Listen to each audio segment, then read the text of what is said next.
So hey everyone, welcome to the 8th video of this series. तो आज की video में हम ना कि कोई कॉन्सेप्ट, ना कि कोई स्ट्रैटेजी के बारे में बात करेंगे। हम सबसे इम्पोर्टेंट साइकोलॉजी के बारे में बात करेंगे, ठीक है। तो अगर आप बिगिनर हो तो आज की वीडियो आपके लिए बहुत ज़्यादा इंपॉर्टेंट है। जो भी मैं आपको बताने वाला हूँ वो अच्छे से नोट डाउन करना और उसको माइंड में रखना। सिर्फ नोट डाउन नहीं करना है, आपको उसको अच्छे से फॉलो करना है। अगर आपने ये फॉलो कर लिया तो मैं आपको गारंटी देता हूँ कि आपको साइकोलॉजी में आगे से कोई प्रॉब्लम नहीं आएगी। आई प्रॉमिस यू कि आपको साइकोलॉजी में कोई प्रॉब्लम नहीं आएगी, ठीक है। तो अभी साइकोलॉजी होती क्या है? साइकोलॉजी मतलब माइंडसेट या आपके इमोशंस जो कि आप ट्रेड लेते वक्त या ट्रेड लेने से पहले या ट्रेड लेने के बाद आप फेस करते हो। जैसे कि ट्रेड लेने के पहले आपको लगता है यार ट्रेड लेनी चाहिए या नहीं, सेटअप तो अच्छा है लेकिन ट्रेड लूँ या ना लूँ, कोई लॉस नहीं हो जाएगा ऐसे। और ट्रेड लेने के वक्त अगर थोड़ा भी लॉस होता है तो आप ऐसे बोलते हैं अरे यार लॉस हो रहा है, क्या करूँ, एग्जिट कर देता हूँ, नहीं कर दे, ये सब। और अगर प्रॉफिट में जाता है तब बोलते हैं यार प्रॉफिट हो रहा है, चलो बुक कर देता हूँ, नहीं तो फिर से लॉस में चला जाएगा, ये सब। तो ये सब नहीं होना चाहिए, ठीक है। और आफ्टर ट्रेड आपको अगर आपके टारगेट से ज़्यादा ऊपर चला जाए तब आप फिर रिग्रेट या फोमो करते हो, यार मैं और थोड़ा और होल्ड कर लेता तो अच्छा रहता। तो ये सब है ना, इमोशनल प्रॉब्लम है, साइकोलॉजिकल प्रॉब्लम है। तो इसको आपको अच्छे से ओवरकम करना आना चाहिए। अब ये ओवरकम कैसे करते हैं? जनरली जर्नलिंग से करते हैं लोग। 2-2 3-3 महीने जर्नलिंग करते हैं, उसके बाद उन लोग को पता चलता है कि ये सारी प्रॉब्लम्स मैंने की है, तो इसके ऊपर मुझे वर्क करना पड़ेगा। लेकिन मैं आपको इस वीडियो में कंप्लीट साइकोलॉजिकल ट्रिक बताऊँगा, मतलब मैं आपको एक प्रॉपर सेट ऑफ रूल्स बताऊँगा कि आप ये सब चीज़ें करोगे तो आपको ये कोई साइकोलॉजिकल प्रॉब्लम नहीं आएगी, ठीक है? तो चलिए स्टार्ट करते हैं कि बिफोर टेकिंग एनी ट्रेड और व्हाइल प्लानिंग द ट्रेड आपका क्या इमोशंस होने चाहिए, आपकी क्या साइकोलॉजी होनी चाहिए, ये सब चीज़ें अभी प्लान करते हैं, ठीक है? तो सबसे पहली चीज़, बिफोर टेकिंग एनी ट्रेड आपका जो इमोशंस होने चाहिए या आपका आपके जो भी इमोशंस होने चाहिए ना वो काम होने चाहिए। आपको कोई चीज़ की टेंशन नहीं होनी चाहिए, मतलब एक्सटर्नल वर्ल्ड में क्या चल रहा है उसकी टेंशन तो बिल्कुल नहीं होनी चाहिए। आपको सिर्फ आप और चार्ट दिखने चाहिए और फ्रेश माइंड और काम माइंड दिखना चाहिए, ठीक है। उससे क्या है कि आप बेटर डिसीजन ले पाओगे, ना कि आप एक्सटर्नल नॉइज की वजह से आप आपके डिसीजन में अगर थोड़े भी चेंजेस आ गए ना तो आप इसमें लॉस करोगे, जो कि बहुत बुरा होगा आपके कैपिटल के लिए। मतलब ट्रेडिंग एक ऐसी स्पेस है ना जिसमें आप लॉस करोगे तो सॉरी बोलने से काम नहीं चलेगा, आपका डायरेक्ट असर कैपिटल पे पड़ेगा। इसीलिए हमें स्टार्टिंग से ऐसा करके चलना है कि हमें जितना कम मिस्टेक्स करें ना, हम जितना कम मिस्टेक्स करें उतना जल्दी हम प्रॉफिटेबल बन सकते हैं। तो सबसे पहली चीज ये है कि हमें इमोशंस को बाहर रखने हैं। मतलब हमें फ्रेश और काम माइंडसेट से चार्ट के साथ बैठना है और हमें जो भी प्लान करना है वो हम प्लान करेंगे, डन है। फिर दूसरी चीज मैंने ये देखी है कि बहुत सारे बिगनर्स लोग क्या करते हैं, चार्ट पे बैठते हैं, अरे अरे सपोर्ट पे चलो प्राइस है, सपोर्ट पे चलो बाई कर लेते, अरे रेजिस्टेंस पे सेल कर लेते, ये सब चीजें करते हैं। तो ये आपको स्ट्रिक्टली नहीं करनी है, आपको नहीं करना है ना, वो आप अच्छे से नोटबुक में लिख लो कि मैं ये नहीं करूंगा आज के बाद। आपको क्या करना है, आप चार्ट पे बैठे अच्छे से काम माइंडसेट के साथ बैठे, आपको 15 से 20 मिनट एनालाइज करना है चार्ट को, हायर टाइम फ्रेम से लोअर टाइम फ्रेम तक आपको चार्ट को अच्छे से एनालाइज करना है। अगर आपने कर लिया है फिर भी फिर से करो। अगर आपने आपके ट्रेडिंग सेटअप पे बैठे, आप अपने ट्रेडिंग सेटअप पे बैठे, तो यू शुड स्टार्ट अगेन। आपको अच्छे से एनालाइज करना है हायर टाइम फ्रेम से लेके लोअर टाइम फ्रेम तक अच्छे से, कि मार्केट का ट्रेंड क्या है, कंफर्मेशन क्या बन रहे हैं, ये सब अच्छे से एक अच्छे से एनालाइज कर लो इन सबको। आपने अगर हमारी लाइव स्ट्रीम देखी हो तो उसमें आपने देखा होगा कि हम डेली टाइम फ्रेम से चल के 1 मिनट टाइम फ्रेम तक सब एनालाइज करते हैं, उसके बाद कोई ट्रेड प्लान करते हैं। आपने कभी भी ये देखा कि जैसे ही लाइव स्ट्रीम में आए मैंने ट्रेड दे दिया, चलो ट्रेड ले लो, नहीं, ऐसा कोई मैंने नहीं किया हो ना कभी भी। ऑलवेज हम हायर टाइम फ्रेम से लोअर टाइम फ्रेम पे प्रॉपर एनालिसिस करेंगे 15 से 20 मिनट, उसके बाद कोई ट्रेड प्लान करेंगे, डन है। अब आफ्टर एनालिसिस आपने ये सब भी नोटिस किया होगा कि आपका कोई सेटअप ही नहीं बन रहा। आपका एक दिन सेटअप नहीं बनेगा, 2 दिन नहीं बनेगा, 3 दिन नहीं बनेगा। फिर आप सोचोगे यार 3 दिन से कोई सेटअप नहीं बन रहा है, इस वीक एक ट्रेड तो लेनी है, चलो एक ट्रेड लेके फिर फटाफट देखते हैं क्या होगा। लेकिन आप उस ट्रेड में फिर लॉन्ग टर्म में आप लॉस ही करोगे। ऐसा अगर ऐसा करोगे ना तो सबसे अच्छी बात है कि आपको पेशेंस बिल्ड करना आना चाहिए। आप पेशेंस बिल्ड करने पे फोकस करो, ना कि ट्रेड ट्रेड सेटअप्स फाइंड करने में, ठीक है। अगर आपको सेटअप नहीं मिल रहे तो कोई प्रॉब्लम नहीं है, ट्रेड मत करो, क्योंकि एक ऐसा वीक आएगा जिस वीक आपको 10 ट्रेड मिलेगी और एक ऐसा वीक आएगा जिस वीक आपको सिर्फ 2 ट्रेड मिलेगी। अगर आपने वो वीक को पेशेंटली हैंडल कर लिया ना तो आपको 10 ट्रेड वाला वीक भी मिल जाएगा, समझे आप। लेकिन अगर आपने ये वीक में ओवर ट्रेडिंग कर ली जिस वीक में आपको 2 ट्रेड्स ही मिल रहे हैं, तो फिर आप लॉस में एंड अप करोगे। और आपको जब वो वीक मिलेगा ना 10 वीक वाला, 10 ट्रेड्स वाला, तो उसमें बस आपके पास कैपिटल ही नहीं बचेगा, या तो फिर आपका माइंडसेट पूरा खराब हो जाएगा लॉसेस के कारण, ठीक है। So patience is the most important thing in trading, कि अगर आपका सेटअप नहीं बन रहा है तो डोंट ट्रेड ही मत करो। कोई आपका नहीं कुछ जाने वाला है, क्योंकि क्योंकि अगर लॉस नहीं करोगे तो ब्रेक इवन तो रहोगे, अगर लॉस कर दिया तो आपके पास तो कुछ बचेगा ही नहीं। तो सबसे अच्छी बात है कि पेशेंस बिल्ड करना। एज़ अ मतलब एक्सपीरियंस ट्रेडर मुझे 2 साल का एक्सपीरियंस है, तो मैं बता रहा हूँ अगर 1 वीक में 3 ट्रेड भी मिले ना, सिर्फ 3 ट्रेड, एवरी वीक 3 ट्रेड, तो हम बहुत अच्छा कंसिस्टेंट रिटर्न निकाल सकते हैं, ठीक है? तो never ever focus on trading, मतलब फोर्स सेटअप मत बनाओ कि यार ये भी लग रहा है, ये भी लग रहा है, चलो एक ट्रेड ले ही लेता हूँ। अगर मन में थोड़ा भी डाउट हो ना तो रहने दो, ट्रेड मत लो क्योंकि अच्छे-अच्छे सेटअप्स आएँगे। डन है इतना? अब आफ्टर एनालिसिस आपके पास एक ट्रेडिंग प्लान होना चाहिए। अभी ट्रेडिंग प्लान क्या होता है? ट्रेडिंग प्लान मतलब आपके पास एक फिक्स्ड एंट्री होनी चाहिए कि भाई मैं ये जगह पे एंट्री करूँगा, फिर ये जगह पे क्यों एंट्री करूँगा वो सारे कन्फर्मेशंस होने चाहिए कि भाई ये कन्फर्मेशन होगा तब मैं एंट्री करूँगा, ये टाइम फ्रेम पे ये वाला कन्फर्मेशन होगा तब मैं एंट्री करूँगा। फिर आपका स्टॉप लॉस डिफाइंड होना चाहिए कि भाई मैं ये स्टॉप लॉस लूँगा। मतलब स्टॉप लॉस डिफाइंड मतलब आपका स्टॉप लॉस का नंबर डिफाइंड होना चाहिए और उसके पीछे भी प्रॉपर लॉजिक होना चाहिए कि ये स्टॉप लॉस सबसे अच्छा क्यों है।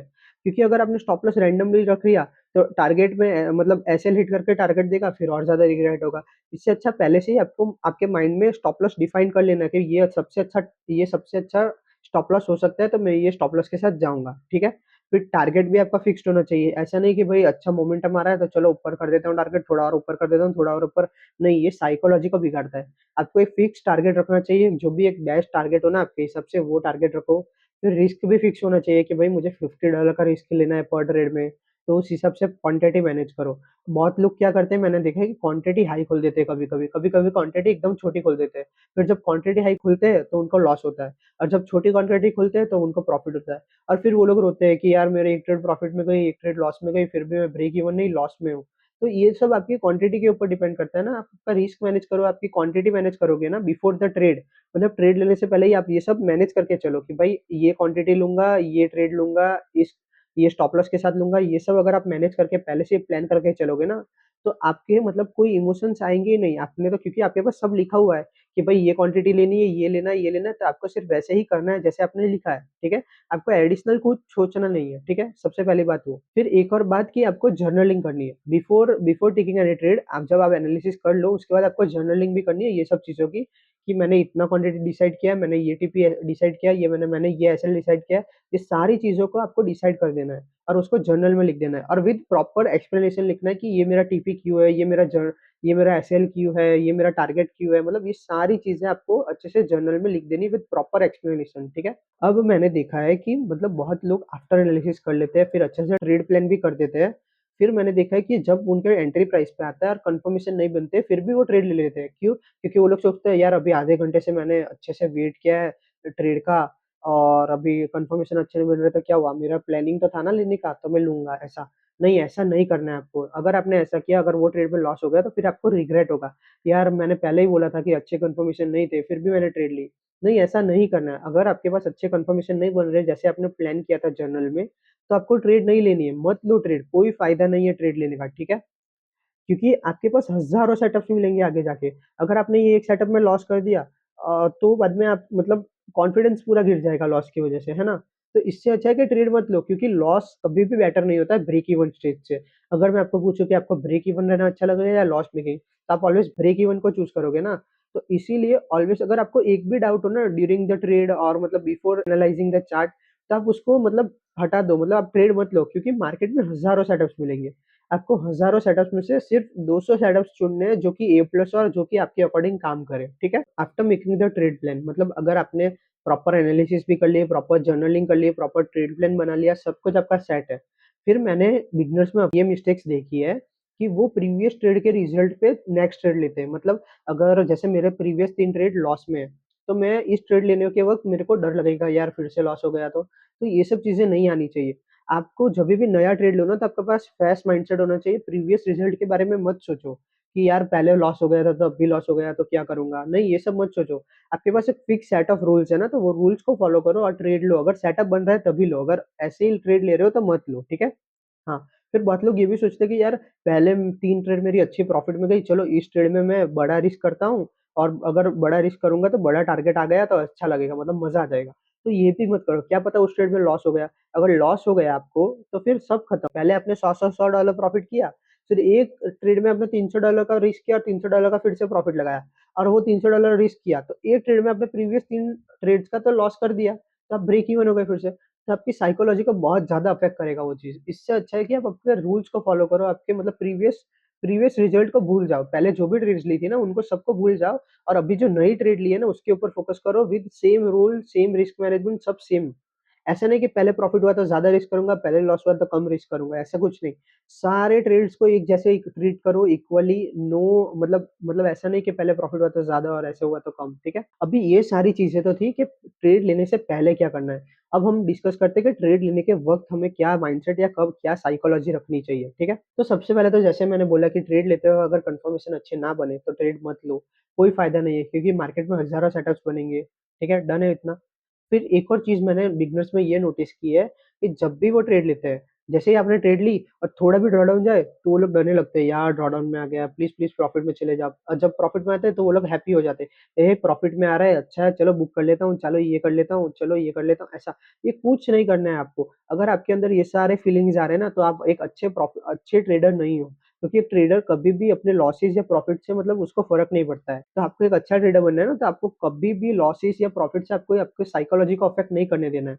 ऑलवेज़ अगर आपने रिस्क प्री डिफाइंड रखा है, जैसे कि मैंने पहले बताया कि आपका अगर रिस्क डिफाइंड हो, तो अगर आपको लॉस जाएगा तो भी आपको कोई फ़र्क ही नहीं पड़ेगा ना। क्यों? क्योंकि आपने तो पहले से सोच रखा है कि मेरा इतना लॉस होगा और इतना टारगेट आएगा। तो आपको कोई फ़र्क ही नहीं पड़ना चाहिए ड्यूरिंग द ट्रेड।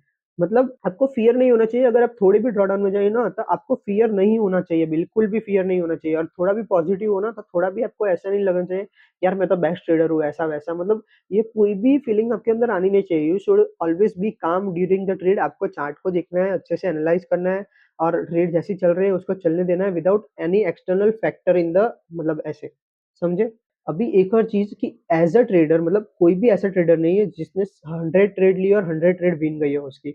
ऐसा कोई ट्रेडर नहीं है, सबके लॉसेस होते हैं। तो ये माइंड में रख के चलो कि आपके भी लॉसेस होंगे, लेकिन आप लॉसेस को कैसे रिकवर करोगे? विद पॉजिटिव माइंडसेट कि आप सारे ट्रेड्स को इंडिविजुअल ट्रेड्स की तरह देखोगे, सब ऐसा ट्रेडिंग प्लान मैंने जो भी अभी तक बताया उसको अच्छे से फॉलो करेंगे तब, समझे? अब ये था पूरा ट्रेड लेने के वक़्त के बारे में। अब आफ्टर ट्रेड आपको क्या करना है ये बताता हूँ अब मैं। अब आफ्टर ट्रेड जैसे कि ट्रेड हो गई, अगर आपका स्टॉप लॉस हिट हुआ तो उसको जर्नल करो। अगर आपका टारगेट हिट हुआ और आपने देखा कि टारगेट का और ऊपर-ऊपर जा रहा है, तो आपको फोमो हो रहा है, यार मेरे को होल्ड कर लेनी चाहिए थी, यार प्लीज़ ऐसा कर लेता तो अच्छा रहता, ऐसा-वैसा। लेकिन अगर ये आ रहा है तो भी आपके अंदर प्रॉब्लम है। अगर ऐसा हो रहा है ना तो नहीं ऐसा नहीं होना चाहिए। सबसे पहली बात ये आप अपने आप को समझाओ कि नहीं मुझे जितना प्रॉफिट चाहिए था मैंने ले लिया ना, बस अभी मेरे को ज़्यादा एक्सपेक्ट नहीं करना है।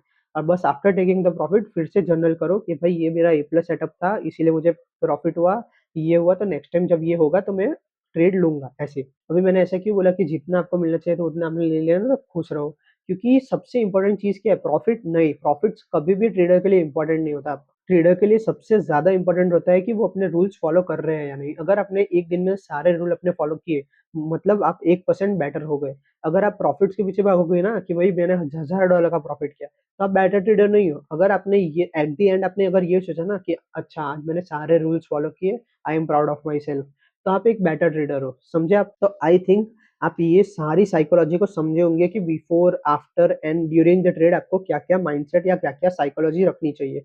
अब हम बात करते हैं कुछ और चीज़ों के बारे में जैसे कि ट्रेडिंग क्यों कम करनी चाहिए, फिर कौन से मतलब कम पेयर्स में ट्रेड क्यों करना चाहिए, फिर माइंडसेट क्या होना चाहिए, फिर परसेंटेज में क्यों सोचना चाहिए, तो ये सब चीज़ें मैं आपको बताता हूँ, ठीक है? तो अभी सबसे पहले बात करते हैं कि हमें कम ट्रेड्स क्यों लेनी चाहिए, हमें ज़्यादा ट्रेड्स क्यों नहीं लेनी चाहिए, ठीक है? तो इसके पीछे की भी साइकोलॉजी समझो। देखो, अब मैं आपको जैसे कि पता है कि मैं 2 साल से ट्रेडिंग कर रहा हूँ, ठीक है? तो 2 साल से जब मैं ट्रेडिंग कर रहा था ना, तो मैं पहले लोअर टाइम फ्रेम में ट्रेड करता था, 1 मिनट, 5 मिनट और 15 मिनट और लास्ट 6 मंथ में मैंने हायर टाइम फ्रेम पे ट्रेडिंग करना स्टार्ट किया है। तो आपको तो रिजल्ट्स पता ही है कि जब मैं हायर टाइम फ्रेम पे ट्रेडिंग करता हूँ अभी, तो आपको रिजल्ट्स तो पता ही है कि क्या होता है। पर जब मैं लोअर टाइम फ्रेम में ट्रेडिंग करता था ना, तो मुझे 1 दिन के 5 से 6 सेटअप्स मिलते थे। देखो जैसे कि चार्ट में देखो कि तो जब आप चार्ट देखोगे ना, तो आप ये देखो कि हायर हाई बन रहा है, ठीक है? तो आप जब देखोगे तो आप ये देखोगे कि भाई सब में अगर मैं फिब यूज़ करूँ तो सारे गोल्डन ज़ोन को रिस्पेक्ट करके ऊपर जा रहे हैं। सारे के सारे गोल्डन ज़ोन को रिस्पेक्ट करके ऊपर जा रहे हैं। ये देखो, फिर ये देखो। तो आप ये देख लो कि भाई इतने कम टाइम में आपको कितनी सारी ट्रेड्स मिल गई। ये देखो, आप 10:54 से लेके 12:30 ये हो गए लगभग 1 एंड हाफ आवर जितना हो गया। अब 1 एंड हाफ आवर में आपको 3 ट्रेड मिल गई। अभी आपने ये तीनों ट्रेड प्रॉफिट में गई, फिर आगे जाके आपने एक ऐसी ट्रेड ली कि उसमें लॉस हो गया। तो आपकी साइकोलॉजी कितनी खराब हो जाएगी क्योंकि मतलब ये अभी ऐसा दिख रहा है कि अभी 3 ट्रेड प्रॉफिट में गई और 1 ट्रेड लॉस हो गई। लेकिन आगे जाके जब लोअर टाइम फ्रेम में आप ट्रेड करोगे, तो लोअर टाइम फ्रेम में सिनेरियो चेंज होते रहते हैं। अभी देखो 1 मिनट में ये बुलिश ट्रेंड दिख रहा है, अभी मैं थोड़ा साइड में चला जाऊँ, इधर चला जाऊँ, अब ये आपको बेयरिश ट्रेंड दिखने लगा है, ये बेयर, फिर से बुल ट्रेंड आ गया, फिर से बेयर ट्रेंड आ गया। तो लोअर टाइम फ्रेम में ट्रेंड तो ऐसे-ऐसे चेंज होते हैं, एक-एक सेकंड में ट्रेंड चेंज हो जाते हैं। मतलब अभी बेयरिश है, अब बुलिश हो जाएगा, फिर बेयरिश हो जाएगा, फिर बुलिश हो जाएगा ऐसे। तो मतलब कभी भी लोअर टाइम फ्रेम में ट्रेड करोगे ना, तो मतलब ज़्यादा ट्रेड्स होगी आपकी, क्योंकि आपको हर जगह सेटअप मिलेंगे। लोअर टाइम फ्रेम में सेटअप्स एक मतलब 10 मिनट में एक सेटअप तो मिल ही जाता है। मैं पहले 5-5 ट्रेड्स लेता था 1 दिन की, और अब मैं मोस्टली मोस्टली 2 ट्रेड्स लेता हूँ 1 दिन में। तो अभी इसीलिए मैं अभी हायर टाइम फ्रेम पे स्विच हो गया हूँ। देखो 1 मिनट में तो 1 घंटे में 61 मिनट की कैंडल बनती है। तो अभी मैं क्या करता हूँ, अभी मैं 1 आवर और 4 आवर का ही मतलब वो देखता हूँ चार्ट मोस्टली, और उसी के बेसिस पे मैं ट्रेड लेता हूँ। अगर उस पे ट्रेड नहीं मिलते फिर मैं 15 मिनट में जाता हूँ, पर मोस्टली मैं 1 आवर 4 आवर को देखता हूँ, ठीक है? तो अभी 1 आवर के मतलब अभी देखो 24 घंटे होते हैं, ठीक है? 24 घंटे में तो 12 घंटे तो आप ऐसे मतलब अपने रूटीन में वो हो जाते हैं, 8 घंटा सोना और फिर बाकी के 4 घंटे आपका नॉर्मल रूटीन वर्क होता है। तो समझो कि आप 12 घंटे ट्रेडिंग करते हो, तो 12 घंटे में अगर मैं 1 आवर की कैंडल गिनूँ तो 12 कैंडल्स होती है, ठीक है? तो मैं सिर्फ 12 बार चार्ट को देखता हूँ और उसी में मुझे पता चल जाता है कि ट्रेड लेनी है या नहीं। मैं सिर्फ पूरे दिन चार्ट के सामने नहीं बैठा रहता कि 1 मिनट में ट्रेड लेनी है तो चलो चार्ट को सामने, क्योंकि कभी भी 1 मिनट तो सेटअप बनते ही रहते हैं, है ना? तो इसीलिए मैं बोलता हूँ कि always work on higher time frame, क्योंकि हायर टाइम फ्रेम में ट्रेंड चेंज होना बहुत मुश्किल है। हायर टाइम फ्रेम आपको प्रॉपर क्लैरिटी देता है कि कब ट्रेड लेनी है और कब नहीं। सबसे पहली चीज़ ये कि जितने कम ट्रेड्स लोगे उतनी ज़्यादा क्लैरिटी रहेगी। क्यों? क्योंकि आपको प्रॉपर रीज़न्स पता होने चाहिए ना कि आज मैंने इस रीज़न से ट्रेड ली थी और ये रीज़न था लॉस का या ये रीज़न था प्रॉफिट का, ऐसा। पर अगर आपने 10 ट्रेड ले ली, तो आपको 10 से 10 ट्रेड का याद रहेगा कि भई इस ट्रेड में ये गलती थी, इस ट्रेड में ये अच्छी बात थी, ये ट्रेड में ये गलती थी। नहीं, आपको 10 ट्रेड का तो याद रहने से रहा। इसीलिए अगर आप कम ट्रेड लोगे, तो आप अपनी गलतियों को अच्छे से एनालाइज़ कर पाओगे, आपकी मिस्टेक्स को अच्छे से एनालाइज़ कर पाओगे, और आपकी जो भी अच्छी बातें हैं, उनको भी अच्छे से एनालाइज़ करके उसको रिपीट कर पाओगे और मिस्टेक्स को रिड्यूस कर पाओगे। इसीलिए ये मेरा मतलब सबसे इम्पोर्टेंट पॉइंट है कि आप दिन में बहुत कम ट्रेड लो, लेकिन ए प्लस ट्रेड लो, ठीक है? अब दूसरी बात, ऑलवेज़ थिंक इन परसेंटेज। तब इसके पीछे का लॉजिक क्या है मैं आपको बताता हूँ, ठीक है? अभी आप में से बहुत सारे लोग तो बिगिनर्स हैं, तो आप लोग क्या करते हो, $100 लेके आते हो मार्केट में और क्या अज़्यूम करते हो कि भाई ये $100 का मुझे हर दिन का $10 बनाना है। तो ये तो देखो, $100 का $10 कितना होता है? 10% होता है। अभी 10% रिटर्न कहीं पे भी मिलता है एक दिन में? इम्पॉसिबल है। 10% रिटर्न एक दिन में हर रोज़, नहीं, पॉसिबल ही नहीं है। और जब भी आपका इसमें $1 का प्रॉफिट होता है, तो आप बोलते हो यार $1 का प्रॉफिट हुआ है, क्या प्रॉफिट होता है? लेकिन अब आपका कैपिटल भी तो देखो $100 है, मतलब वो 1% है, समझे आप? अभी मैं रियल लाइफ एग्ज़ाम्पल बताता हूँ आपको कि मेरे साथ क्या हुआ था। तो मेरे पास है ना 2 अकाउंट है, एक 25K का अकाउंट है और एक 5K का अकाउंट है। जो 25K का अकाउंट है ना, वो फेज़ 1 में है, जिसमें मुझे 10% का टारगेट बनाना है, और जो 5K का अकाउंट है ना, वो फेज़ 2 में है, जिसमें मुझे 5% बनाना है। 5% मतलब कितने हो गए? $250। और इसमें और इसका 1% कितना हुआ? $250, ठीक है? तो मैंने क्या किया, मैंने एक जगह है ना एक ट्रेड प्लान की थी, बाइंग साइड की ट्रेड प्लान थी, और मैंने दोनों दोनों अकाउंट में ट्रेड ली थी। इसमें मैंने 0.08 लॉट लिए थे और इसमें मैंने लिए थे 0.3 लॉट्स लिए थे, समथिंग अबाउट। तो मैंने जब ट्रेड ली थी, तो जैसे ही मैंने ट्रेड ली, तो फिर थोड़े टाइम बाद मार्केट प्रॉफिट में आया। तो प्रॉफिट कितने, 300 पिप प्रॉफिट में आ गए थे, 300 पिप्स इन प्रॉफिट। तो तो मैंने जब 0.08 वाले लॉट से देखा ना, तो वो 240 पिप्स कुछ प्रॉफिट, $240 कुछ प्रॉफिट में था ये वाला अकाउंट। और ये वाला अकाउंट कितने डॉलर प्रॉफिट में था? $900 समथिंग प्रॉफिट में था। तो मैंने देखा यार इसमें तो इतना ज़्यादा प्रॉफिट आ रहा है, इसमें इतना कम प्रॉफिट आ रहा है। पर दोनों में अगर देखो ना, तो सेम परसेंटेज प्रॉफिट में, मतलब इसमें लगभग 3.5% प्रॉफिट में है और इसमें लगभग 4% के आसपास प्रॉफिट में है, 4.8% प्रॉफिट है इसमें, ठीक है? लेकिन उस टाइम मैंने परसेंटेज में सोचा ही नहीं, उस टाइम मैंने डॉलर में सोचा, यार इसमें तो $900 है, इसमें 240 है, तो मैंने क्या किया, इसमें बुक कर दिया प्रॉफिट, और इसमें मैंने होल्ड रखा कि भाई थोड़ा और प्रॉफिट होने दो, $400-500 होने दो, उसके बाद बुक करूँगा। लेकिन अगर मैं परसेंटेज में सोचता, अगर मैं ऐसा सोचता भाई इसमें तो 4 साढ़े 4% प्रॉफिट हो गया है और 5% का मेरा टारगेट है, तो फिर मैं इसको बुक कर देता। लेकिन हुआ क्या पता है? इसमें मैंने $900 बुक किया और इसमें मैंने $180 का लॉस बुक किया, क्योंकि मेरे को ज़्यादा प्रॉफिट चाहिए था ना, मैंने इसमें परसेंटेज में नहीं सोचा। और अभी ये मेरा जो 5K का अकाउंट है ना, वो -180 या $130 में पड़ा है। मैं आपको इसका मतलब मैंने ये सही में हुआ है मेरे साथ, मैं आपको रियल में बताता हूँ, देखो। देखो, आपको इसमें जो सबसे ऊपर वाली ट्रेड दिख रही है, हाँ, इसमें आपको जो सबसे ऊपर वाली ट्रेड दिख रही है, ये वाली ट्रेड, हाँ, देखो इसमें आपको लॉस दिख रहा होगा 120 152 कितना है, $125 का लॉस है देखो। तो ये ट्रेड वही थी जिसमें मैंने $240 का, ये ट्रेड वही है जिसमें मैंने $240 का वो रखा था, मतलब टारगेट देखा था। अगर मैं उधर बुक कर लेता तो मेरे को सिर्फ $10 चाहिए थे फंडेड होने के लिए। लेकिन मेरी एक गलती कि मैंने परसेंटेज के टर्म में नहीं सोचा, मैंने डॉलर्स को देख के सोचा। इसमें मैं अभी नेगेटिव में हूँ अकाउंट में। देखा ये तो ये रियल लाइफ एग्जांपल है, तो मैं आपको भी बोल रहा हूँ कि ऑलवेज थिंक इन परसेंटेज। अगर ट्रेडिंग में आपको एक दिन का 1% भी मिल रहा है ना, तो वो बहुत है, क्योंकि अगर सपोज करो आपके पास एक $100 का अकाउंट है, आपने 1% बनाया तो वो $1 बना। लेकिन अगर आपके पास $1000 का अकाउंट है, अगर आपने 1% बनाया तो $10 होंगे। और अगर आपके पास 100K का अकाउंट है तो आपका 1% $1000 होगा, है ना? तो ऑलवेज परसेंटेज जो कि वाइज में सोचोगे ना, तो लॉन्ग टर्म में प्रॉफिटेबल रहोगे, क्योंकि आप कभी भी ऐसा तो नहीं है ना कि आप जीवन भर $100 से ट्रेड करोगे। आगे जाके आप 1000 से करोगे, फिर 10,000 से करोगे, फिर 100K से करोगे, फिर 200K से करोगे, फिर 1 मिलियन से करोगे, है ना? इसीलिए always think in terms of percentage. Done है इतना?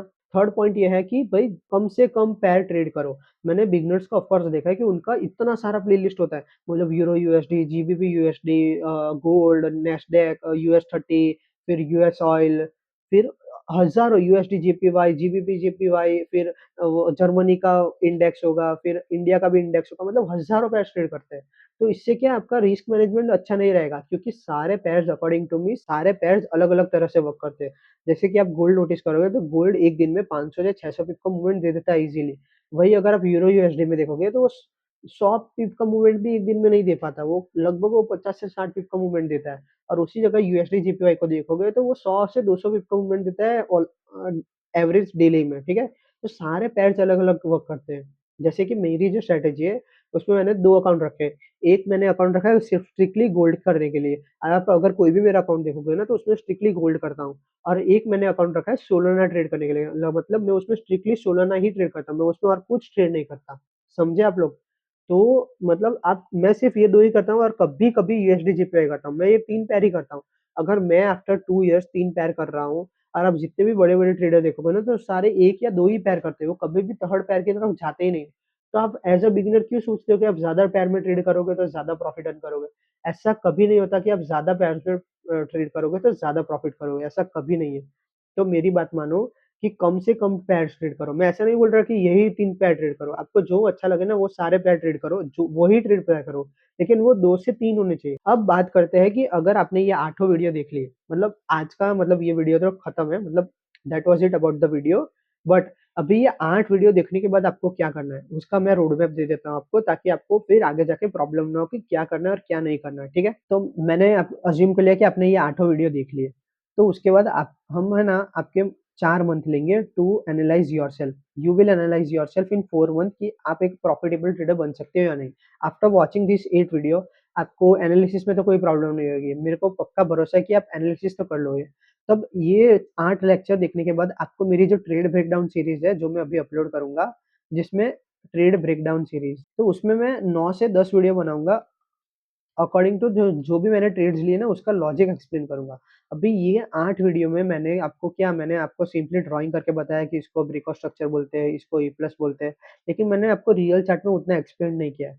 तो ये जो ट्रेड ब्रेकडाउन सीरीज़ होगी ना वो सारे वीडियो 5 से 6 मिनट के ही होंगे, लेकिन वो 9 से 10 वीडियो जो भी होंगे ना, वो आपको रियल लाइफ में ट्रेड कैसे करते हैं ना, वो सब चीज़ें आपको माइंड में डालेंगे कि भाई मैंने ये देखा था पहले, इसी वजह से ये लॉजिक की वजह से ये ट्रेड लिया, ये लॉजिक की वजह से मैंने ट्रेड नहीं लिया, ये सब रीज़न्स होते हैं, ठीक है?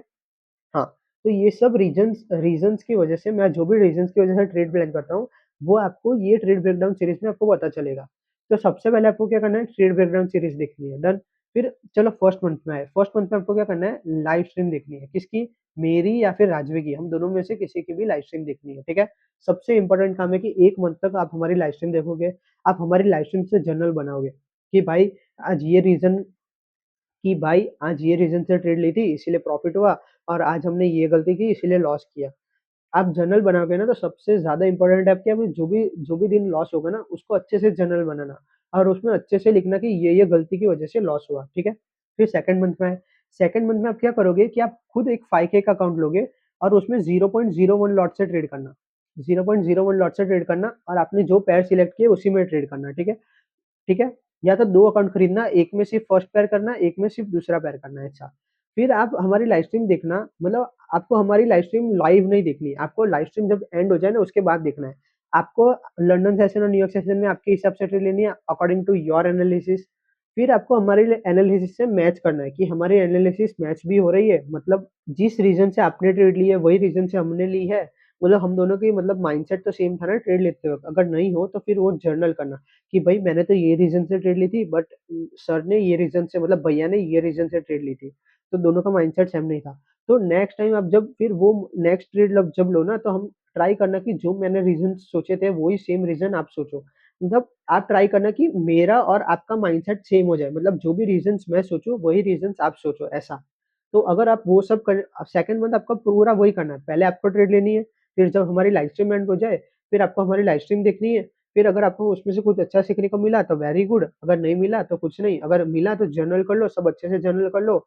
तो 2 मंथ में आपको सिर्फ़ अच्छे से जर्नलिंग करनी है और आपकी सारी मिस्टेक्स को नोट डाउन करना है, सारी मिस्टेक्स को। और अगर चाहिए तो थर्ड मंथ भी आप इसमें ले लो कि थर्ड मंथ भी आप सेम करोगे सेकंड मंथ जैसा कि 5K का अकाउंट लोगे, उसमें 0.01 लॉट से ट्रेड करोगे और खुद के एनालिसिस से ट्रेड करोगे। फिर हमारी जब लाइव स्ट्रीम एंड हो जाएगी, उसके बाद आप लाइव स्ट्रीम देखोगे और उसमें जो आपको बेनिफिट मिलेगा, मतलब हमारी जो साइकोलॉजी या हमारा जो माइंडसेट है, आप उसको मैच करने का ट्राई करोगे।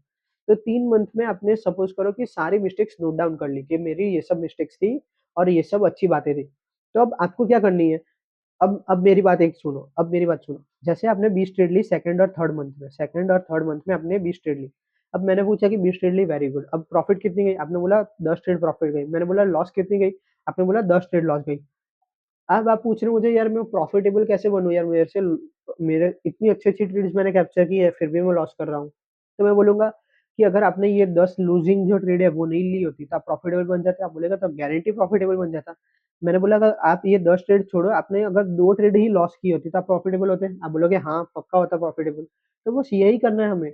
आपने जो भी मिस्टेक्स की है ना ये 3 मंथ में, उसको जर्नल किया है ना आपने, तो बस उसको एक पेज पे लिख दो, एक पेज पे सारी मिस्टेक लिख दो, 1, 2, 3 सारी मिस्टेक्स 4, 5 जितने भी मिस्टेक्स है ना आपकी सारी मिस्टेक्स लिख दो, कि मैंने एनालिसिस में प्रॉब्लम की थी, मैंने ओवर ट्रेडिंग कर ली थी, मेरे पास ग्रीड आ गई थी, मैंने ओवरसाइज़ कर लिया था।